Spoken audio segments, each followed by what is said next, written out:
વાત કરીએ વડોદરાના વાઘોડિયામાં તંત્રની ગંભીર બેદરકારી સામે આવી છે। રાતના સમયે બાઇક ચાલક જો છે ઊંડા ખાડામાં ખાબક્યો હતો। બાઇક ચાલક Waghodia ST bus stand repo પાસેની આ ઘટના છે। બાઇક ચાલકને 108 મારફતે હોસ્પિટલ ખસેડાયો। ખોદકામની બાજુમાં ચેતવણીના બોર્ડ મૂકવામાં ન આવ્યા હતા।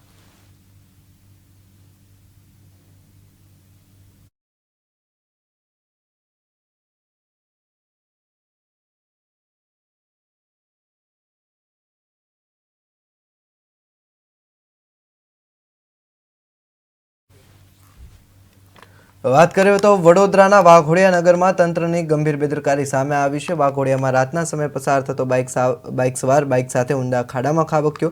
વાઘોડિયા એસટી ડેપો રોડ પરની આ ઘટના બની છે, જ્યાં પાણીની લાઇન માટે ઊંડા ખાડા ખોદીને કામગીરી ચાલી રહી હતી। રોડ પર ચાલતા ખાડાની ખોદકામની આજુબાજુ કોઈપણ ચેતવણીના બોર્ડ મૂકવામાં કે ડાયવર્ઝનની સૂચનાના બોર્ડ મૂકવામાં ન આવ્યા હતા।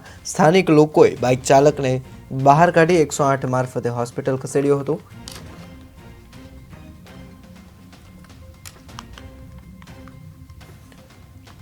તંત્રની ગંભીર બેદરકારી વડોદરાથી સામે આવી છે કે જે વાઘોડિયા રોડ પર ખોદકામ ચાલુ હતું। ખોદકામની આજુબાજુ કોઈપણ જાતના ચેતવણીના બોર્ડ વિના આ કામગીરી શરૂ હતી અને જેમાં રાત્રે એક બાઇક ચાલક ખાડામાં પડ્યો। બાઇક ચાલકને ગંભીર ઇજાઓ થતાં તેને હોસ્પિટલ ખસેડવામાં આવ્યો હતો।